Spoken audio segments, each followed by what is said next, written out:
আসসালামু আলাইকুম।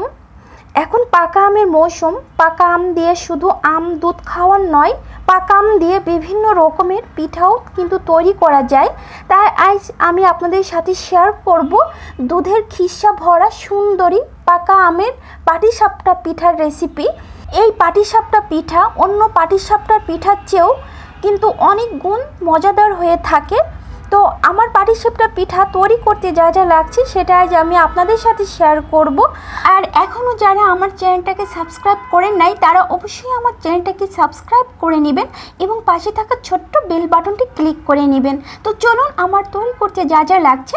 এখানে আমি একটি পাকা বড় আম নিয়েছি। এই আমটা আমি একটি ছুরির সাহায্যে খোসা সহ দুই ভাগ করে নেব।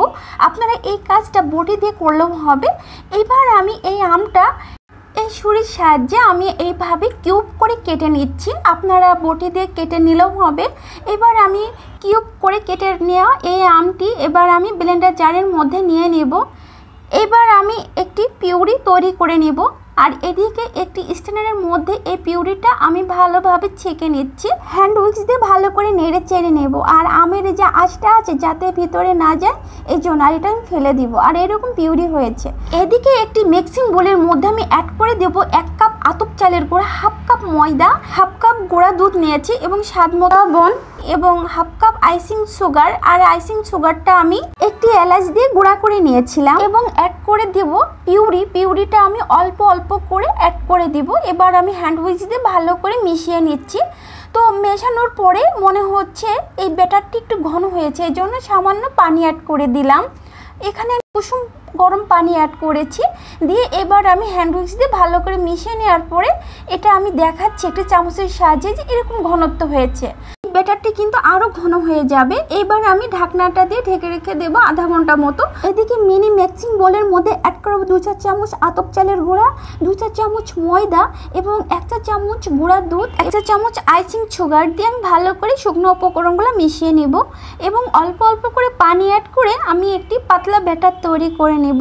আর এই ব্যাটারটি কিন্তু বেশি পাতলাও হবে না আবার বেশি ঘনও হবে না। এবার এটা ভালোভাবে মেশানো হয়ে গেছে। এদিকে আরেকটি বোলের মধ্যে আমি তুলে নিচ্ছি। এদিকে একটু 1 ফোঁটা আমি রেড ফুড কালার অ্যাড করেছি আর এদিকে অ্যাড করব 1 ফোঁটা মতো গ্রিন ফুড কালার। এটা আমি সাইড করে রেখে দেব। মেশানো হয়ে গেছে। এবার একটি ফ্রাই প্যানের মধ্যে আমি লিকুইড গরুর দুধ নিয়েছি। দুধটা আগের থেকে আমি জাল করে ঘন করে রেখেছিলাম। 1/2 কাপ গুঁড়া দুধ এবং 1/2 কাপ আইসিং সুগার আর অ্যাড করব আতপ চালের গুঁড়া 2-4 চামচ মতো। এবার সব উপকরণগুলো আমি ভালো করে মিশিয়ে নেব। চুলায় দেওয়ার আগেই, চুলাতে দিলে কিন্তু দলা পেকে যাবে, এই জন্য চুলাতে দেওয়ার আগেই ভালো করে মিশিয়ে নিতে হবে। এবার আমি চুলাতে দিয়ে দিয়েছি। এবার আমি ভালো করে নেড়ে চেড়ে নেব। অনবরত কিন্তু নাড়তে হবে, নইলে আবার পাতিলে তলা থেকে পড়ে যাওয়ার চান্স থাকবে।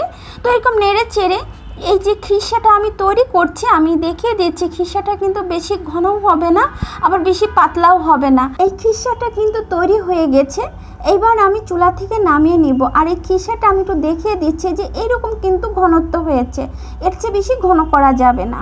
এইবার চুলার উপর থেকে নামিয়ে এই খিসাটি একটি সার্ভিং ডিশে আমি তুলে নিচ্ছি। এইবার এই খিসাটার এদিকে ঠান্ডা হতে থাক। এবার আমি এদিকে যে ব্যাটারটি তৈরি করেছিলাম হ্যান্ড উইক্স দিয়ে ভালো করে মিশিয়ে নিচ্ছি। এইবার এদিকে একটি ফ্রাই প্যান নিয়েছি। ফ্রাই প্যানের মধ্যে রান্নার রেগুলার তেল দিয়ে ব্রাশ করে নিচ্ছি। আর যে আমি ব্যাটার তৈরি করেছিলাম রেড কালার দিয়ে এবং গ্রিন কালার দিয়ে, এটা আমি সুন্দরী যে পাটিসাপটা পিঠা হবে আমি একটু ডেকোরেশন করে নিচ্ছি। এইবার আমি এই ব্যাটারটি দিয়ে দেব। ফ্রাই প্যানের হাতল ধরে আমি ঘুরিয়ে নেব যাতে এই ব্যাটারটি ভালো মতো রুটির মতো সেট হয়, এর জন্য। তো যে খিসাটা তৈরি করেছিলাম সেই খিসাটা দিয়ে একটি স্পেশালের সাহায্যে আমি ফোল্ড করে নিচ্ছি এই পাটিসাপটা পিঠা। খেয়াল রাখতে হবে যেন এই পর্যায়ে কিন্তু অনেক সফট থাকে, যার কারণে ভেঙে যাওয়ার চান্সও থাকে। তো অল্প অল্প করে আমি এভাবে ফোল্ড করে নিচ্ছি। এবার এই ফ্রাই প্যানে 1 মিনিট রাখার পরে আমি একটি প্লেটে তুলে নেব। আর এইভাবে সব পাটিসাপটা পিঠা আমি তৈরি করে নিব।